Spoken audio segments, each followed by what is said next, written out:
akbar walillahil hamd. Hari ini kita akan melaksanakan sholat Idul Fitri di Masjid Rodotul Mukminin Gria Lembah Depok.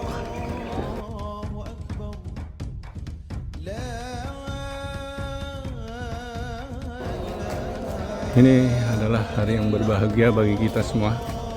Semoga sahabat abdi diterima amal ibadah selama bulan suci Ramadan, dapat melaksanakan amalia-amalia selanjutnya pada 11 bulan yang akan datang. Masjid Rodotul Mukminin adalah masjid di lingkungan Gria Lembah Depok yang dibangun sekitar tahun 1995 atau 90-an lah. Saat itu masih baru ada blok A, B, C, D, E sedikit. Alhamdulillah sekarang sudah meriah.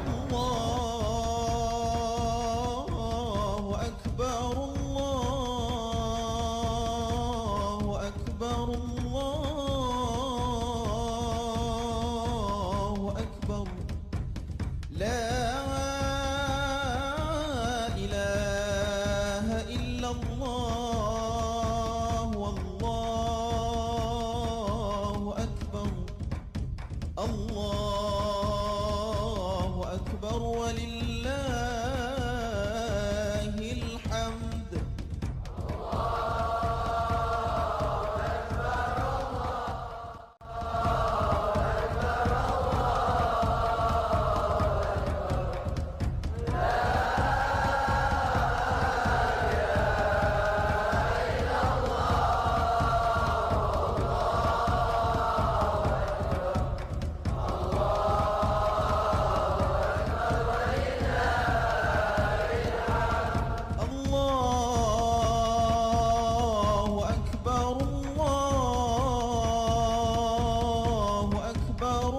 Assalamualaikum. Waalaikumsalam warahmatullahi Tim media boleh di depan dong.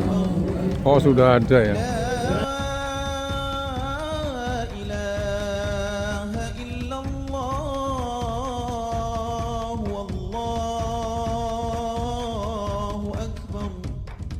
Allahu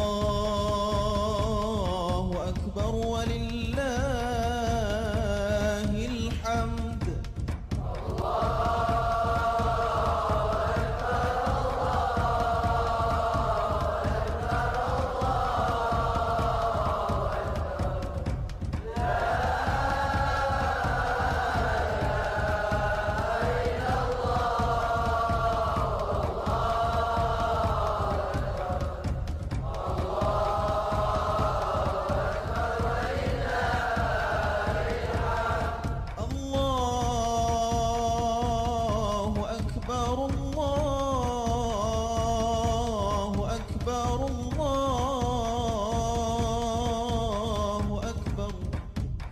Allahu akbar kabiran walhamdulillahi katsiran wa subhanallahi bukratan wa asila.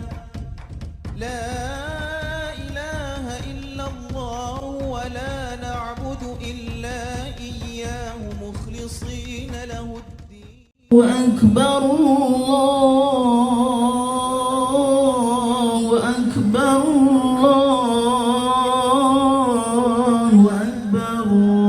La ilaha illallah wallahu akbar. Allahu akbar walillahil hamd.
Assalamualaikum warahmatullahi wabarakatuh. Allahu Akbar, Allahu Akbar, Allahu Akbar. La ilaha illallah wallahu akbar. Allahu Akbar walillahil hamd. Bismillahirrahmanirrahim. Alhamdulillahi rabbil alamin. Wassalatu wassalamu ala asrafil anbiya'i wal mursalin wa ala alihi wa sahbihi ajma'in. Amma ba'du. Ya ayyuhal hadirun, awalan hayya naskuru ila Allah alladhi sabah subhan mubarakan, subahan saidan wa subahan muqaddasan. As-sani salatan ma'assalaman daimaini mutalazimaini ila Rasulillahi sallallahu alaihi wasallam alladhi qad hamalana min jamalil jahiliyah ila jamalil islamiyah ay zulumati ila nur. Yang terhormat kepada seluruh sesepuh yang ada di lingkungan Masjid Jami' Rodatul Mukminin, yang terhormat kepada seluruh asatidz dan ustadzat, yang terkhusus Ustadz Abdul Rasid yang akan bertindak selaku Bilal, dan Ustadz Rojikin yang akan bertindak sebagai imam, dan Al-Mukarram Ustadz Ahmad dan Ustadz Nasiruddin LCMH yang akan bertindak sebagai khatib pada sholat Idul Fitri hari ini.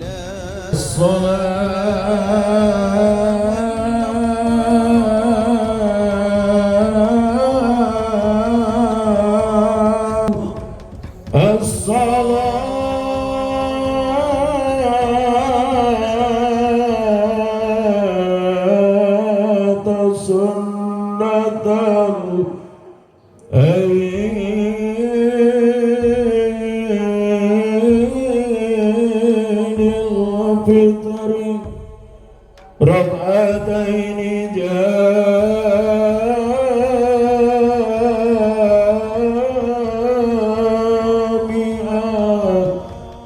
رحمكم الله.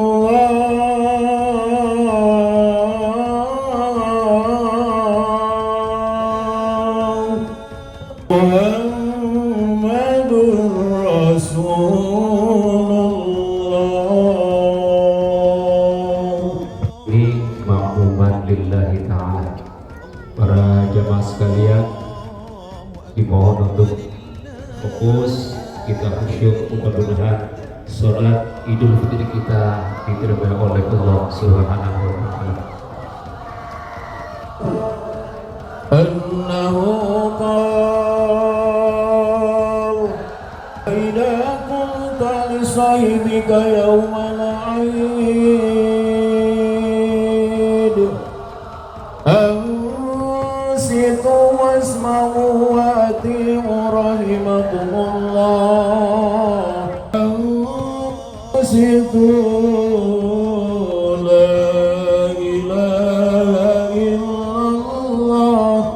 Muhammadur Rasulullah.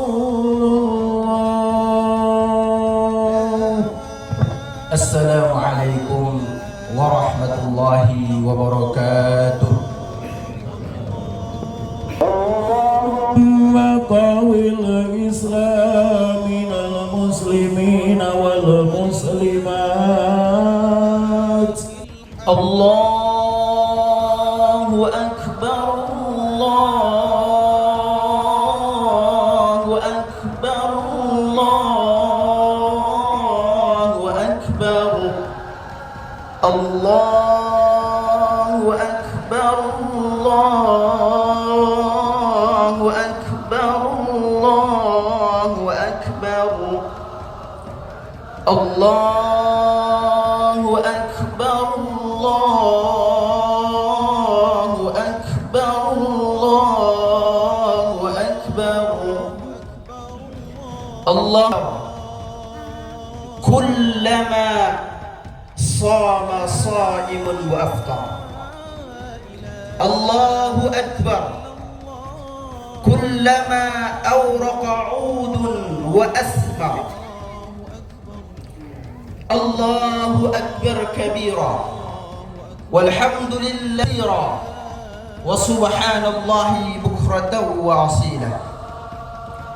الحمد لله الذي سهل لعباده طريق العبادة ويسر ووفى أجور أعمالهم من خزائن جوده التي لا تحصى.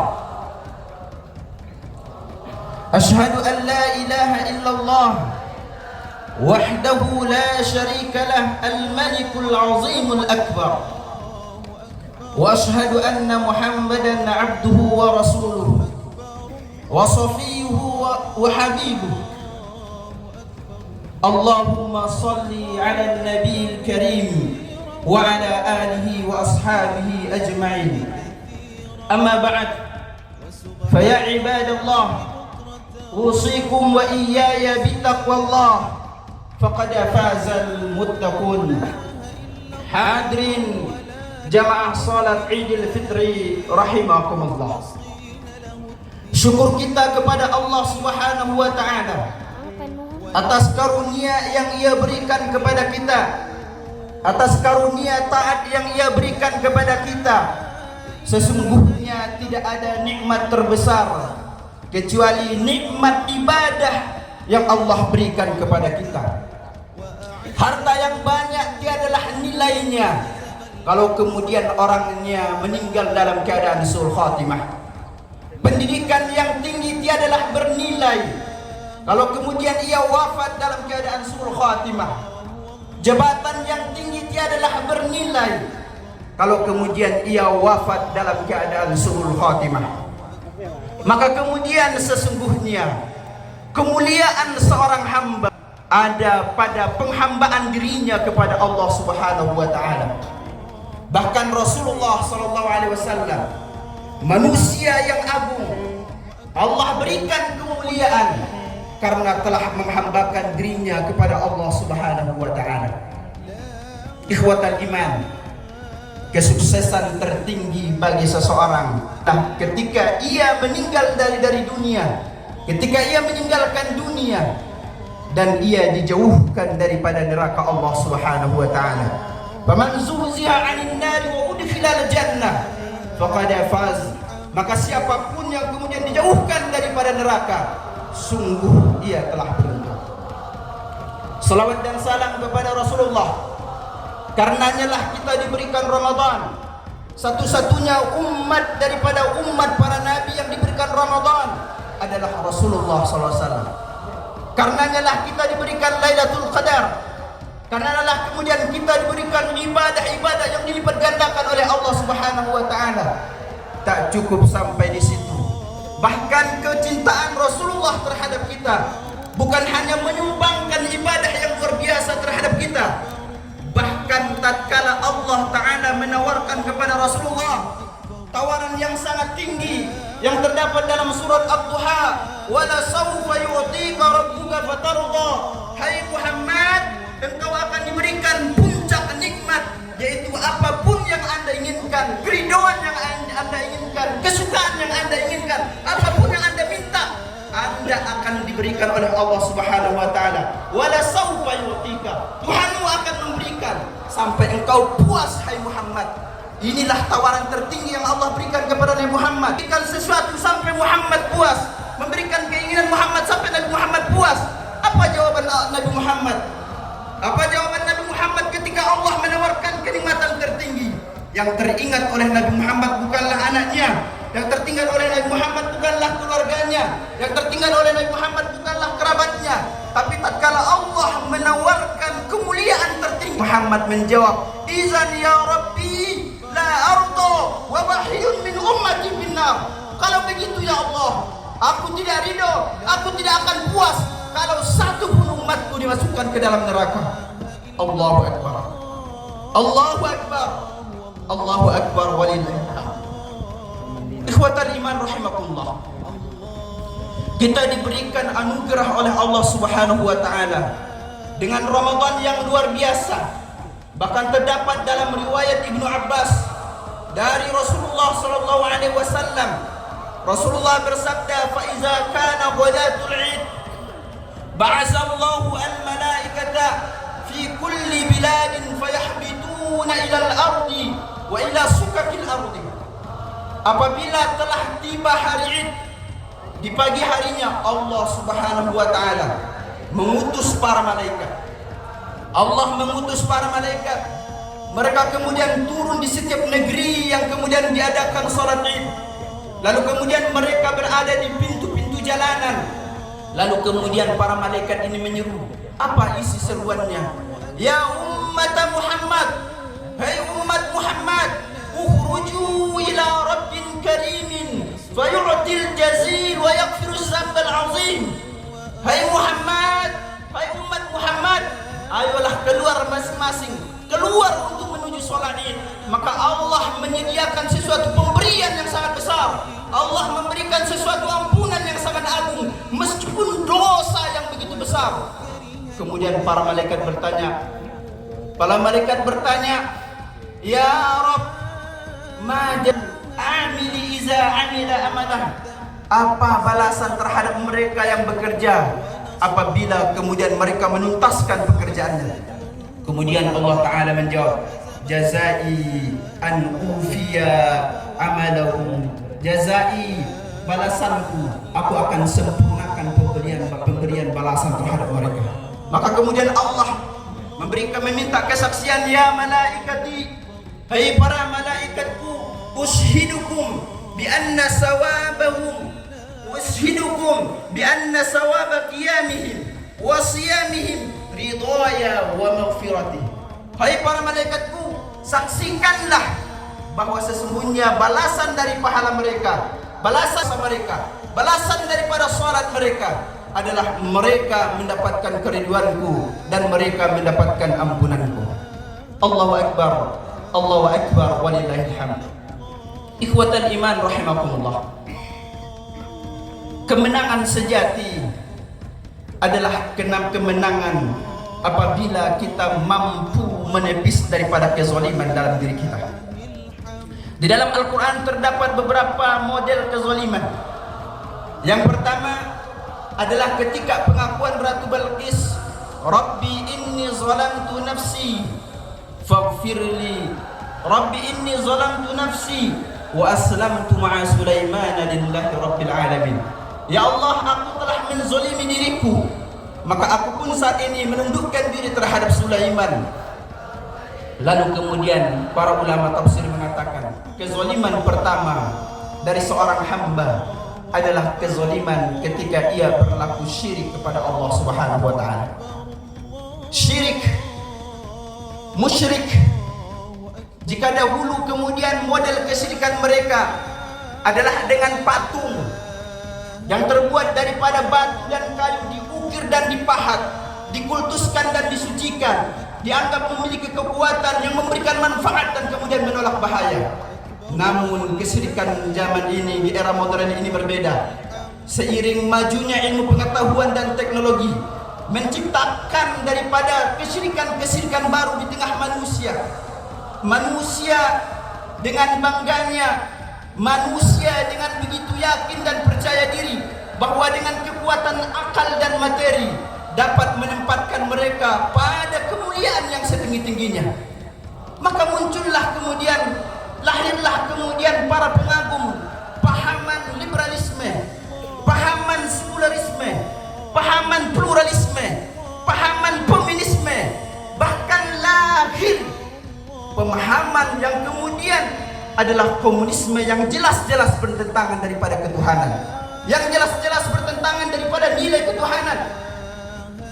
Ada orang yang muncul mengatakan syariat itu adalah penjara mental. Ada orang yang mengatakan wahyu itu adalah khayalan. Ada orang yang mengatakan bahwa orang yang percaya pada Tuhan adalah ketidakmampuan akalnya berpikir. La haula wa la quwata illa billah. Inilah kemudian model kesyirikan era ini. Selain itu, kemudian bermunculan propaganda LGBT, nikah sesama jenis, narasi pluralisme dengan dalih moderasi beragama, pernikahan beda agama dengan dalih hak asasi manusia. Semuanya diperjuangkan dengan konstitusional, dengan masif. Tujuannya karena menganggap bahwa hukum Allah tidak lagi relevan dalam kehidupan manusia saat ini. Yuriduna an yutfi'u nurallah. Mereka ingin memadamkan cahaya Allah. Wallahu mutimmu nurih. Sungguh Allah lah yang menyempurnakan daripada cahayanya. Allahu akbar, Allahu akbar, walillahil hamd. Kezaliman yang kedua yang mesti kita ketepis dalam diri kita adalah kezaliman seperti yang dilakukan oleh Nabi Adam alaihissalatu wassalam, dan ia berdoa, Rabbana zalamna anfusana wa illam taghfir lana wa tarhamna lanakunanna minal khasirin. Kezaliman terbesar daripada seorang hamba salah satunya adalah ketika ia mengabaikan perintah daripada Allah Subhanahu wa taala.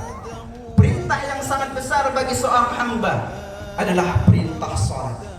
Ikhwatal iman rahimakumullah, Ramadan mengajarkan kita untuk menggantungkan hati kita kepada masjid.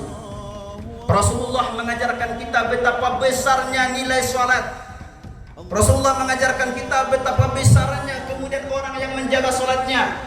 Sampai-sampai kemudian Al-Quran mengatakan bahwa dan Rasulullah SAW mengatakan, ma min nabiyyin illa wa umira bis salah. Tidak ada seorang nabi pun kecuali nabinya itu diperintahkan untuk salat. Kalau berbicara ia terdapat dalam Al-Quran, fanadatul malaikatu wa huwa qa'imun yusalli fil mihrab. Dipanggil malaikat, ternyata Zakaria masih salat dalam mihrab. Artinya Nabi Zakaria diperintahkan untuk salat.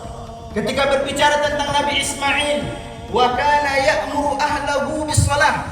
Ia memerintahkan keluarganya untuk salat. Artinya Nabi Ismail diperintahkan untuk melakukan salat. Ketika berbicara tentang Nabi Ibrahim, Rabbi limas salati wa min zurriyati. Ya Allah, jadikan aku orang yang menegakkan salat dan anak-anak cucuku dapat menegakkan salat. Artinya Nabi Ibrahim diperintahkan untuk melakukan salat. Ketika berbicara tentang Nabi Isa, wa awsani bis salati ma dumtu hayya. Yang mewasiatkanku untuk melakukan salat selama aku masih hidup. Artinya Nabi Isa diperintahkan untuk salat. Maka kemudian Al-Quran menegaskan, wa'mur ahlaka bis-shalah, suruhlah keluargamu salat. Hai bapak, ibu, sudahkah kita menekankan salat ini pada keluarga kita? Sudahkah kita kemudian memberikan pengawasan yang ketat untuk perihal harap anak dan istri kita? Wallahi, ini adalah kewajiban Anda wahai bapak. Ini adalah kewajiban Anda wahai ibu terhadap anak Anda. Ini adalah kewajiban Anda wahai bapak terhadap istri-istri Anda. Tidak boleh diabaikan. Dalam sebuah hadis Rasulullah SAW mengatakan, ibadi ahadikum nahran, seandainya di depan pintu kalian ada sungai, yaghtasilu ahadukum 5 marrat, lalu kemudian kalian mandi di dalam sungai itu 5 kali sehari, hal yabqa min daranihi say', apakah tersisa kotoran dalam tubuhnya? Para sahabat mengatakan, tentu tidak ya Rasul. Kadzalika as-salawatil khams, demikianlah salat 5 waktu. Siapa yang menjaga 5 waktunya, maka seakan-akan mandi di sungai 5 kali sehari tanpa menyisakan kotoran. Orang yang menjaga salat 5 waktunya, maka berlalu harinya tanpa menyimpan dosa dalam dirinya. Ikhwatal iman rahimakumullah, saya teringat sebuah hadis yang diriwayatkan oleh Imam Muslim radhiyallahu anhu berkenaan dengan salat. Ala adullukum ma yamhullahu bil khataya wa yarfa' bihi darajat. Maukah kalian saya tunjukkan hal yang menghapuskan dosa, lalu kemudian mengangkat derajat kalian di sisi Allah? Kemudian para sahabat menjawab, tentu ya Rasul. Lalu kemudian Rasul memberikan 3 hal. Yang pertama adalah kasratul khuta ilal masjid, yaitu banyak melangkah menuju ke masjid. Dalam sebuah hadis masih riwayat Imam Muslim, Rasulullah mengatakan, man tawaddu'a fi baitihi, siapa yang berwudu di rumahnya kemudian berjalan menuju rumah Allah untuk menaikkan daripada fardu Allah, kanat khutwatahu, maka langkahnya punya peran masing-masing. Satu langkah menghapuskan dosanya, satu langkahnya lagi berperan untuk mengangkat derajatnya di sisi Allah Subhanahu wa taala. Yang kedua, kata Rasulullah, yang dapat mengangkat derajat dan kemudian menghapuskan dosa adalah intizarus salati ila shalah, menanti salat kepada salat berikutnya. Suatu ketika Rasulullah keluar dari Masjid Nabawi, lalu kemudian ia melihat para sahabat duduk di masjid menanti salat berikutnya. Maka Rasulullah mengatakan, haza rabbukum qad fataha baban min abwabis sama' yubahi bikumul malaikah. Ini Tuhan kalian telah membuka pintu langit dan membanggakan kalian di hadapan para malaikat. Apa isi kebanggaannya? Unzuru ila ibadi, lihatlah kepada hambaku yang yaqduna as-salata wa yantaziruna ukhra. Mereka telah menunaikan salat, tapi mereka juga menanti salat yang lain. Allahu akbar, Allahu akbar, Allahu akbar, walillahil hamd. Kemudian kezaliman ketiga adalah yang terjadi pada Nabi Musa alaihissalatu wassalam. Rabbi inni zalamtu nafsi faghfirli faghfara lahu innahu huwal ghafurur rahim. Ya Allah, sesungguhnya aku telah menzalimi diriku, maka kemudian ampuni aku. Nabi Musa berdoa dengan ini tatkala ia kemudian tanpa sengaja telah membunuh orang lain dengan pukulannya. Maka kemudian ikhwatal iman, kezaliman ketiga yang harus kita tepis dalam diri kita adalah kezaliman yang kemudian berkenaan dengan orang lain, kezaliman yang berhubungan dengan orang lain. Kezaliman yang paling besar adalah kezaliman antara keluarga, antara ayah dengan ibu, antara anak dengan orang tua, antara suami dengan istri, antara istri dengan suami. Ikhwatal iman rahimakumullah, Rasulullah mengatakan, la yahillu limri'in ayyahjura akhahu fawqa salasin. Tak dihalalkan bagi seorang muslim bermusuhan dengan saudaranya lebih daripada 3 hari. Bahkan riwayat Abi Daud mengatakan, man yahjura akhahu fawqa salasin summa mata dakhala an-nar. Siapa yang meninggalkan saudaranya dengan permusuhan dan perting daripada 3 hari, kalau ia wafat dalam kebenciannya dan kedengkiannya, maka dakhalan nar, ia dimasukkan ke dalam neraka Allah. Bahkan dalam riwayat daripada Imam Tirmizi mengatakan, man yahjura akhahu sanatan, siapapun yang bermusuhan dengan saudara muslimnya, siapapun yang berdengkian dengan saudara muslimnya lebih daripada 1 tahun, kana kasabki dimai, ia bagikan telah menumpahkan darahnya, ia bagikan telah membunuh saudaranya. Ikhwatal iman rahimahullah, jika dengan orang lain saja tak boleh bermusuhan, jika dengan orang lain saja kita tak boleh berdengkian, apalagi dengan keluarga kita sendiri, anak, kerabat, istri kita sendiri. Wahai bapak, lelahmu dalam bekerja adalah ibadah. Setiap langkah yang engkau mencarikan untuk nafkah adalah ibadah. Setiap tetesan keringat yang engkau carikan untuk nafkah adalah ibadah, dapat menjadi penyebab terbukanya pintu surga dan juga dapat menjadi penutup daripada pintu neraka. Wahai ibu, lelahmu dalam mengatur rumah, lelahmu dalam mengurus rumah, mengurus anak-anak juga adalah ibadah yang sangat besar. Tapi di atas daripada itu, ibadahmu adalah mencari ridho daripada suamimu. Suatu ketika dalam sebuah hadis Muslim, Rasulullah, ada sebuah kisah yang diceritakan. Ada seorang perempuan yang kemudian diwasiati oleh suaminya. Suaminya berpesan, jangan anda keluar rumah sampai kemudian aku tiba daripada jihadku. Lalu kemudian sang perempuan ini, ketika dikabarkan setelahnya ibunya sedang sakit dan diminta untuk menjenguk ibunya, sang istri ini mengatakan, saya tidak bisa keluar rumah karena wasiat suami tak boleh keluar daripada rumah. Dia tidak rela meninggalkan daripada wasiat suaminya. Berselang tidak lama setelah itu, lalu kemudian dapat kabar lagi bahwa ibunya telah wafat. Diminta untuk menjenguk ibunya yang sedang wafat. Lagi-lagi sang istri mengatakan, saya tidak bisa keluar rumah karena suami saya belum tiba dan ia belum mengizinkan saya untuk keluar. Sampai kemudian terdengar kabar ini di tengah-tengah masyarakat. Begitu kerasnya hati perempuan ini, sampai orang tuanya sakit tak dijenguk, orang tuanya wafat tak dijenguk. Semua berita ini tersebar di kalangan ahli Madinah, sampai kemudian sampai kepada Rasulullah SAW dan ditanyakan perihal ini. Apa kemudian jawaban Rasulullah? Jawaban Rasulullah, ghafara li abawaiha, Allah Ta'ala mengampuni dosa kedua orang tua daripada perempuan tersebut berkat ketaatannya terhadap suaminya. Berkat ketaatannya terhadap suaminya. Maka kemudian dalam sebuah hadis Sahih Bukhari dan juga Sahih Muslim dikatakan, ayyuma imra'atin, siapapun perempuan yang kemudian dia wafat, wa radiya anha zawjuha, suaminya ridho terhadap istrinya, suaminya ridho terhadap istrinya, dakhalal jannata min ayyi abwabiha sya'a, maka diperkenankan masuk surga dari pintu mana saja yang ia kehendaki. Ikhwatan iman rahimakumullah, wahai bapak ibu, yang durhaka bukanlah anak saja.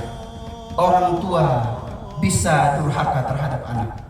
Suatu ketika ada seorang sahabat mengadu kepada Amirul Mukminin Umar bin Khattab, ya Amirul Mukminin, sungguh anakku tidak bisa disampaikan, sungguh anakku tidak bisa dinasihati, maka tolonglah kiranya anda menasihati. Dan dia telah durhaka terhadap saya, kata sang ayah.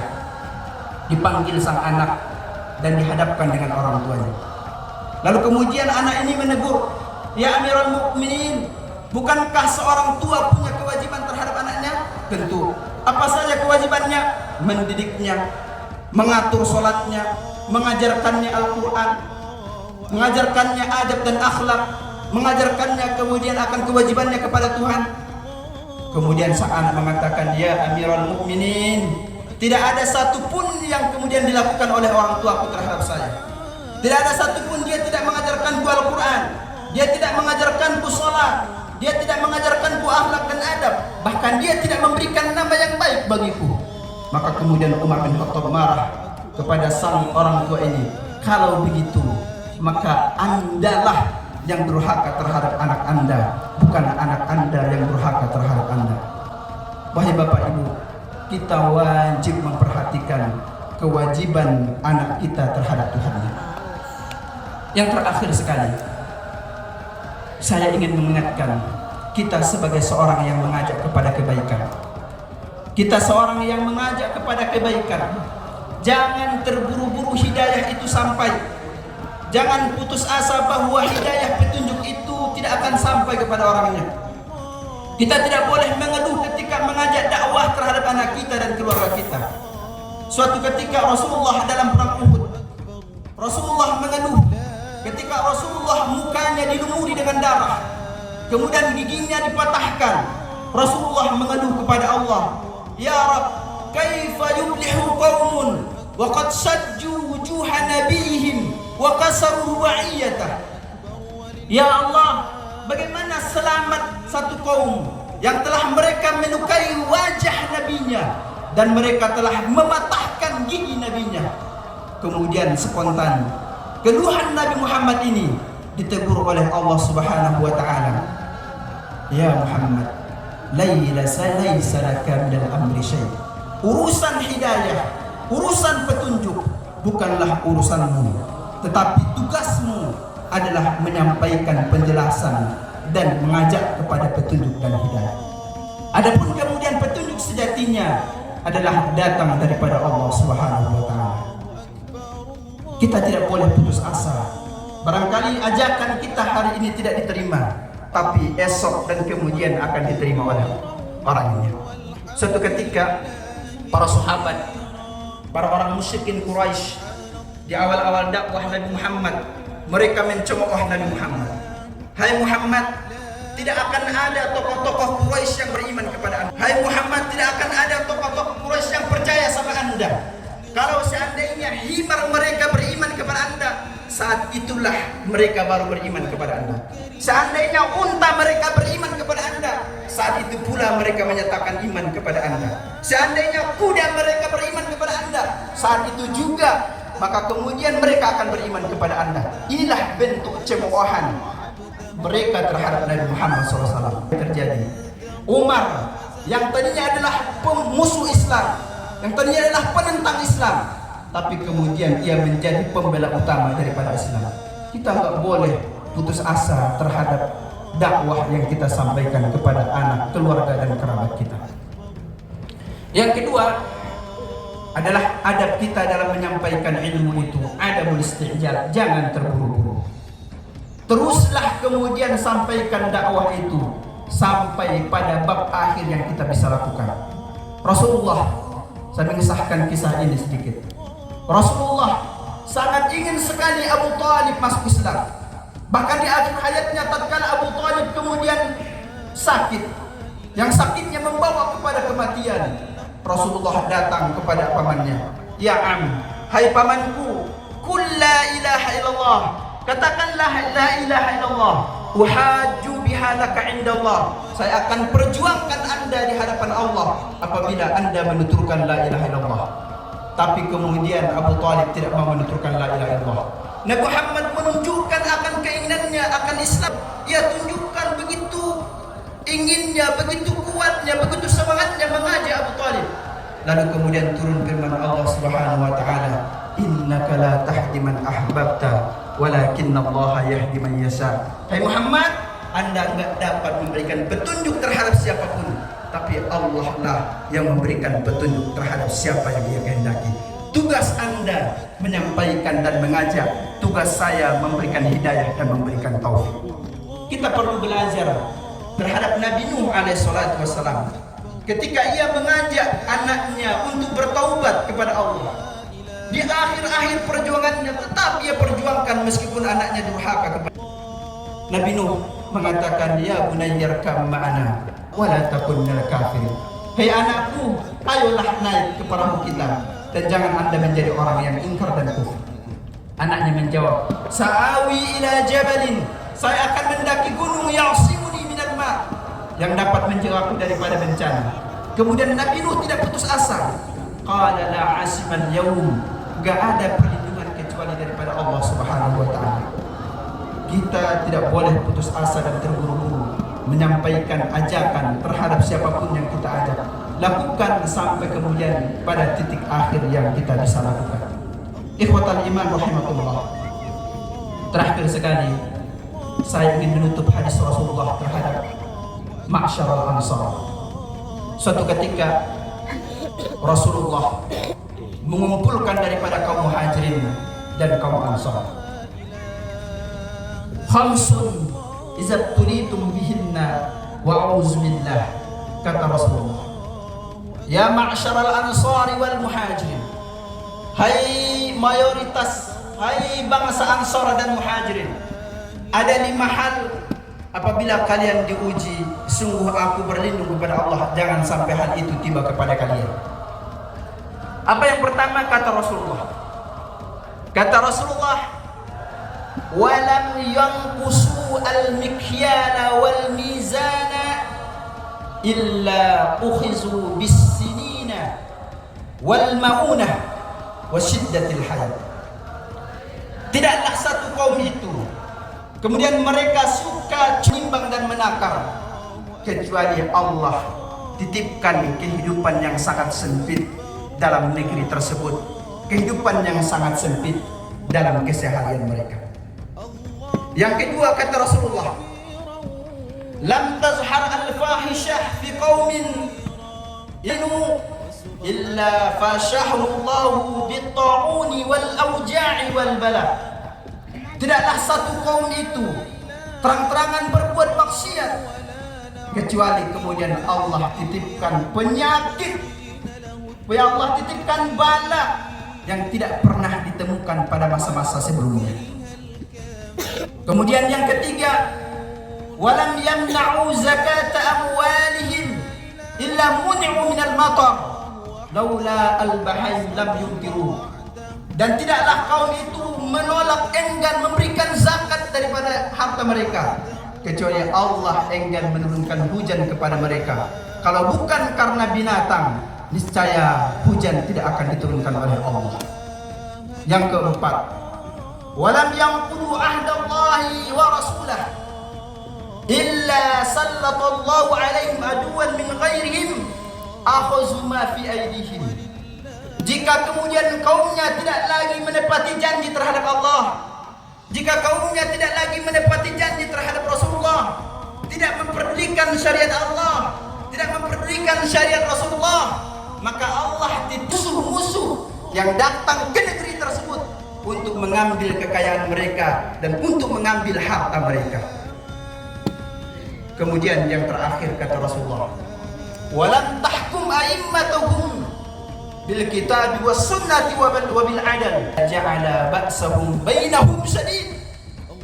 Tidak ada lagi apabila satu kaum kemudian mereka tidak berhukum dengan adil, mereka tidak berhukum dengan adil, mereka kemudian menebar kezaliman dengan hukumnya, kecuali Allah titipkan permusuhan, pertikaian, perpecahan pada negeri tersebut. Ikhwatal iman, apa yang disampaikan oleh Rasulullah pada bangsa Muhajirin dan Ansar sepertinya sedang berjalan dan bereaksi di dalam negeri kita. Nas'alullaha al-afiyah. Semoga Allah kemudian menyelamatkan negeri kita. Semoga Allah kemudian menyelamatkan negeri kita. Semoga Allah menjadikan negeri kita baldatun thayyibah wa rabbun ghafur. Barakallahu li wa lakum fil Qur'anil azim. ونفعني وإياكم ما فيه من الآيات والذكر الحكيم وتقبل مني ومنكم تلاوته إنه هو الغفور الرحيم.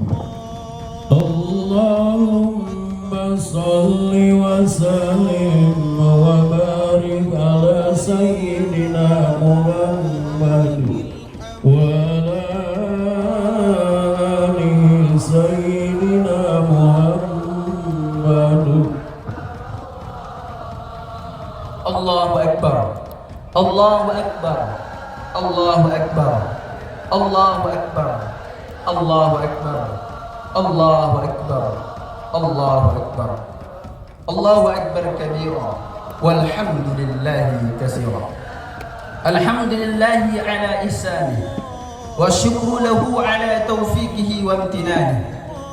Asyhadu an la ilaha illallah wa asyhadu anna Muhammadan abduhu wa rasuluh. Allahumma salli ala nabiyil karim wa ala alihi wa ashabihi ajma'in. Amma ba'd. Fa ya ibadallah, usikum wa iyaya bittaqwallah, faqad fazal muttaqun. Radallahu ala arba'ati khulafa'ir rasyidin Sayyidina Abi Bakar wa Umar wa Utsman wa Ali wa man tabi'ahum bi ihsan ila yaumiddin. Amin amin ya rabbal alamin. Allahumma ighfir lil muslimin wal muslimat wal mu'minin wal mu'minat al ahya'i minhum wal amwat innaka sami'un mujibud da'wat wa ya qadiyal hajat. Rabbana zalamna anfusana wa in lam taghfir lana wa tarhamna lanakunanna minal khasirin.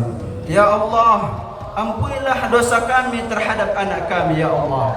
Ampunilah dosa kami terhadap istri kami ya Allah. Ampunilah dosa kami terhadap keluarga kami ya Allah. Ampunilah dosa kami terhadap kerabat kami ya Allah. Ampunilah dosa kami terhadap sahabat kami ya Allah. Ampunilah dosa kami terhadap tetangga kami ya Allah. Ampunilah dosa kami terhadap saudara muslim kami ya Allah. Ya Allah, berikan taufik-Mu kepada pemimpin kami agar dapat memimpin negeri ini dengan baik dan adil. Berikanlah taufik-Mu kepada pemuka-pemuka agama kami agar dapat kemudian membimbing kami di jalan-Mu ya Allah. Berikanlah taufik-Mu kepada orang tua kami, orang tua yang dapat menjadikan tauladan, yang menjadi orang tua yang dapat menjadi teladan bagi keluarganya. Jadikanlah kemudian guru-guru kami, guru-guru yang menuntun di jalan-Mu ya Allah. Jadikanlah kemudian hakim-hakim kami, hakim yang menegakkan keadilan di jalan-Mu ya Allah. Jadikanlah saudagar-saudagar kaya kami, saudagar yang kemudian rela dengan hartanya di jalan-Mu ya Allah. Jadikanlah orang yang lemah di antara kami, yang lemah di antara kami rela dan berkorban dengan doanya, yang menjadikan doanya untuk kemudian kebaikan negeri ini, untuk kemudian kebaikan negeri ini, kebaikan bangsa ini ya Rabbal Alamin. Ya Allah, berikanlah taufik-Mu kepada kami dalam beribadah kepadamu. Meskipun kami sering lalai, meskipun kami sering lemah, bukan kami tidak ingin taat kepadamu ya Allah, bukan kami tidak ingin dekat dengan kamu ya Allah, tapi terkadang syahwat kami lah yang terlalu besar sehingga mengalahkan keinginan ibadah kami. Ampuni dosa kami ya Allah, berikan taufik-Mu kepada kami ya Allah. Engkau mengatakan wa khuliqal insanu dha'ifa, manusia diciptakan dalam keadaan lemah, maka kami sadar dengan kelemahan kami lalai dalam beribadah. Dengan kelemahan kami tidak bisa maksimal dengan ibadah. Ampuni kami ya Allah, berikan rahmat-Mu kepada kami ya Allah. Terimalah ibadah Ramadan kami ya Allah. Keluarkan kami daripada salat ini dalam keadaan suci bersih daripada dosa ya Rabbal Alamin. Rabbana zalamna anfusana wa illam taghfir lana wa tarhamna lanakunanna minal khasirin. Rabbana atina fid dunya hasanah wa fil akhirati hasanah wa qina azabannar. Ibadallah, innallaha ya'muru bil ihsan wa ita'i dzil qurba wa yanha 'anil fahsya'i wal munkar wal baghi ya'izukum la'allakum tadhakkarun. Zikrullahi akbar.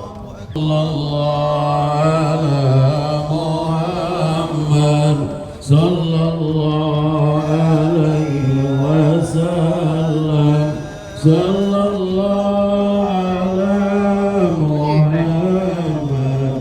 Sallallahu alaihi wasallam. Ya Nabi salam alaika, ya Rasul salam alaika, ya salam alaika, salawatullah alaika, sallallahu ala Muhammad, sallallahu ala Muhammad, sallallahu alaihi wasallam. Ya Nabi salam alaika, ya Rasul salam Habib salam alaika salawatullah alaika sallallahu ala Muhammad sallallahu alaihi wasallam sallallahu ala Muhammad sallallahu alaihi wasallam ya Nabi salam alaika ya Rasul salam alaika ya Habib salam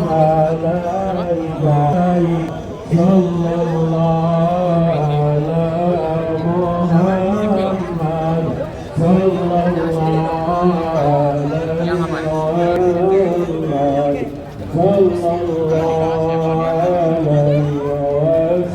Muhammad ya Nabi salam alaika ya Rasul salam alaika alaika